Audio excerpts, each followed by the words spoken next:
গরমে হাঁসফাঁস অবস্থা, সবার মুখে একই কথা, বৃষ্টি কবে আসবে। এবার সেই কথাই জানালো আইএমডি। মারাত্মক হিটওয়েভের মাঝে এই সুখবর, 4 মাস ঝেঁপে বৃষ্টির পূর্বাভাস দিল আবহাওয়া দফতর। প্রতি বছর স্বাভাবিকের থেকে বেশি মাসটায় বৃষ্টির সম্ভাবনা রয়েছে দেশে। জুন থেকে সেপ্টেম্বর পর্যন্ত গোটা দক্ষিণ এশিয়া জুড়েই স্বাভাবিকের থেকে বেশি বৃষ্টিপাত হবে। বর্ষাকাল দীর্ঘ হবে বলে আগেই পূর্বাভাস দিয়েছিল আইএমডি। জানা গিয়েছে চলতি বছরে গড়ে 87 সেন্টিমিটার বেশি বৃষ্টি হবে ভারতে। এদেশে বর্ষাকালে স্থায়িত্ব হতে পারে 4 মাস। তার মধ্যে 96 থেকে 104% বৃষ্টিপাত হবে বলে জানিয়েছে আইএমডি। এবার আপনাদেরকে বলবো রিপোর্টে ঠিক কি বলা হয়েছে। লু বইবে গাঙ্গেয় পশ্চিমবঙ্গ, বিহার, ওড়িশা এবং উপকূলীয় অন্ধ্রপ্রদেশে। ইয়ালাম, রায়ালাসীমা, তেলেঙ্গানা এবং কর্ণাটকেও আগামী 4 মে পর্যন্ত চলবে হিটওয়েভ।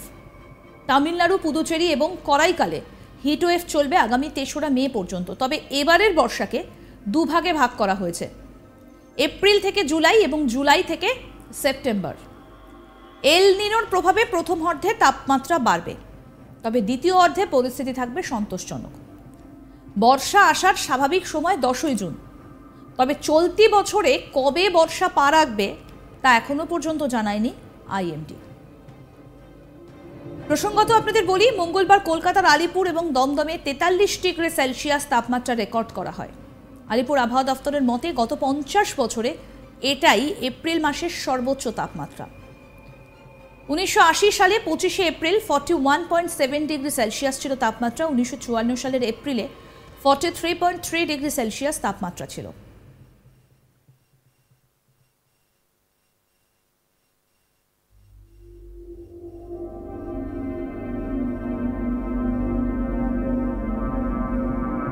এবার আপনাদের শোনাবো আবহবিদ সোমনাথ দত্ত কি বলছেন, শুনুন।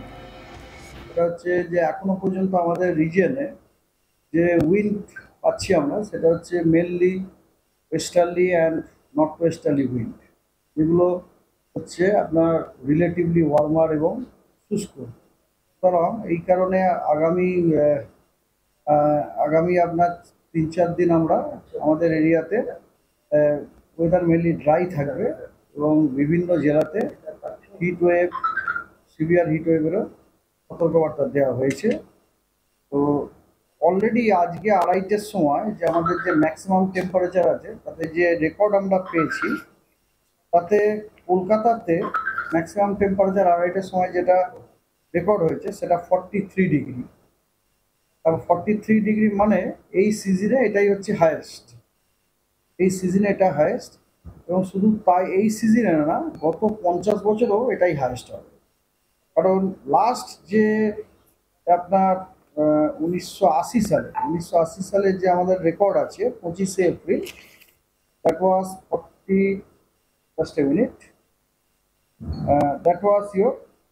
41.7, হ্যাঁ, 1980 সালে 25শে এপ্রিল। আর সেইটা আজকে সেটা হয়ে দাঁড়িয়েছে 43, এবং আশা করছি আমাদের ম্যাক্সিমাম টেম্পারেচার 43 থাকবে, আজকে 43 থাকবে। তো সুতরাং 50 বছরে এটাই হচ্ছে highest maximum temperature recorded at Alipore observatory in the month of April. ঠিক আছে, এটা গেল রেকর্ড। এছাড়াও আরও কয়েকটা স্টেশনেরও আমাদের কাছে খবর এসছে 2:30-এর সময়, যেমন ধরো আসানসোলে আজকে 44.2, ক্যানিং 43.6 এবং ডায়মন্ড হারবার 40। দক্ষিণবঙ্গে 4 তারিখ পর্যন্ত সব জেলায় হিটওয়েভের সতর্কবার্তা দিয়েছে আবহাওয়া দফতর। 2 বর্ধমান, পশ্চিম মেদিনীপুর, ঝাড়গ্রাম, বীরভূম, মুর্শিদাবাদ, বাঁকুড়া, পুরুলিয়া এই সমস্ত জেলায় তীব্র তাপপ্রবাহের চরম সতর্কতা জারি করা হয়েছে। কলকাতা সহ দক্ষিণবঙ্গের বাকি সব জেলাতেই তাপপ্রবাহ চলবে শনিবার পর্যন্ত। উত্তর ও দক্ষিণ 24 পরগনাতেও চরম তাপপ্রবাহের পরিস্থিতি তৈরি হতে পারে। বর্ধমান এবং বীরভূমে গরম এবং অস্বস্তিকর তাপমাত্রা থাকবে রাতের দিকেও। সতর্কতা জারি করেছে আলিপুর আবহাওয়া দফতর। কি বলছেন সোমনাথ দত্ত, বিশিষ্ট আবহবিদ, শুনবো। 5 তারিখের আগে বৃষ্টি না, অ্যাটলিস্ট 4 তারিখ পর্যন্ত যেমন চলবে। আসানসোল 44.2, ক্যানিং 43.6, ডায়মন্ড হারবার 40.0। এই 4টেরই পেয়েছি আমরা 2:30-এর রেকর্ড। 40। হ্যাঁ, কমবে কেন, মানে যেহেতু বৃষ্টিটা শুরু হবে সেজন্য কমবে। বৃষ্টিটা শুরু হবে। আর একটা ব্যাপার হচ্ছে যে টেম্পারেচারটা আপনাকে আমি বলছি, টেম্পারেচার হয়তো কাল থেকে আর অত বাড়বে না, কিছুটা তো অস্বস্তি কম। ওই বৃষ্টিটা শুনুন, ওই যে বৃষ্টিটা 5 তারিখ থেকে শুরু হবে, 5 তারিখে তো কয়েকটি জেলা, 5 তারিখ থেকে শুরু হবে, ওটা হয়তো খুব বেশি হলে যতদূর মনে হয় 2-3 দিন হয়তো চলবে, 5, 6, 7, 8, তারপরে আবার আপনার গরম পড়বে। তারপরে ব্যাপারটা হচ্ছে শুনুন, মে মাসও তো হট সিজন না, সো মে মাস also we can expect heat wave and all other thing. দেখুন এপ্রিল মাসে আমাদের এত প্রবলেমটা হলো কেন? প্রবলেমটা এমন নয় যে এপ্রিল মাসে আমরা গরমে অভ্যস্ত নেই। আমাদের প্রবলেমটা হলো এইটাই যে গরম কয়েকটা দিন গরমের পর আর ঠান্ডা স্টর্মটা হচ্ছিল না। কয়েকটা দিন গরমের পর যদি ঠান্ডা স্টর্মটা হয়ে যেত তাহলে আমাদের এত দুশ্চিন্তার কারণ হতো না।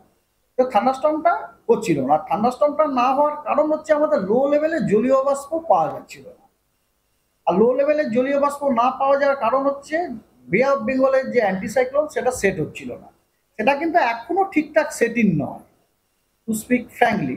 ওটা সেটিং হচ্ছে ধীরে ধীরে, এবং সেটা সেট না হওয়ার কারণটা হচ্ছে যেটা আমি এর আগে কয়েকবার বলেছি, সেটা হচ্ছে মিড ল্যাটিটিউডের যে সার্কুলেশনটা আছে, বায়ু প্রবাহ যেটা আছে, সেই মিড ল্যাটিটিউডের বায়ু প্রবাহটি আমাদের ট্রপিক্যাল কান্ট্রির বায়ু প্রবাহটিকে ভয়ঙ্কর রকমভাবে প্রভাবিত করেছিল। এখন আমরা আশা করছি যে, কথা হচ্ছে যে এখনো পর্যন্ত আমরা সেরকম কিছু দেখছি না, তবে সাধারণত যদি ওদিক থেকে আসে কিছু, ওগুলো তো শুরু হয় পশ্চিম দিক থেকে, হ্যাঁ, ওদিক থেকে যদি আবার কিছু আসে তখন কিন্তু আবার এরকম প্রভাবিত করতে হবে। উত্তরবঙ্গে দার্জিলিং এবং কালিম্পংয়ে বৃষ্টি চলবে। বুধবার থেকে আলিপুরদুয়ার, জলপাইগুড়ি এবং কোচবিহারে বাড়বে। নিচের দিকে 3 জেলাতে তাপপ্রবাহের পরিস্থিতি বজায় থাকবে। আগামী 2 দিন উত্তরবঙ্গের তাপমাত্রা একই রকম থাকবে বলে জানিয়েছে হাওয়া অফিস। 2 দিন পর থেকে উত্তরের হাওয়া বইতে পারে, আর তার জেরে তাপমাত্রা কমবে বলেই জানা গিয়েছে। এ বিষয়ে আর কি বললেন আবহাওয়াবিদ সোমনাথ দত্ত, এবার সেটা শোনাবো। উত্তরবঙ্গতে দার্জিলিং এবং কালিম্পংয়ে লাইট টু মডারেট রেনের সম্ভাবনা আছে উইথ থান্ডার ডেইলি 5 দিন, আজ থেকে 5 দিন, তার মানে আপনার 4 তারিখ পর্যন্ত, 4 তারিখ পর্যন্ত ডেইলি। আর দিনাজপুর এবং মালদাতে প্রতিদিন dry, all days dry, Dinajpur ও মালদাতে। আর জলপাইগুড়ি, আলিপুরদুয়ার এবং কোচবিহারে ডে 1টা ড্রাই, তবে ডে 1 মানে আজকে 30th এপ্রিল, আর ডে 2 থেকে ডে 5 মানে 1 মে, 2 মে, 3 মে, 4 মেতে light to moderate rain with thunder. তার মানে উত্তরবঙ্গতে মোটামুটি বৃষ্টিটা যেমন চলছে সেরকম। আর কোনো, যেটা বলছিলাম, কোনো চেঞ্জ নেই। আগামী 2 দিনে দিনের টেম্পারেচার তো কিছু কমছেই না, তার 3 মে থেকে কিন্তু 2 থেকে 3 ডিগ্রি টেম্পারেচার ফল হতে পারে, এবং ওই ফলের এফেক্টটা আমরা আরও আপডেট পেতে দেখতে থাকুন আজ তাক বাংলার ইউটিউব চ্যানেল, সাবস্ক্রাইব করুন।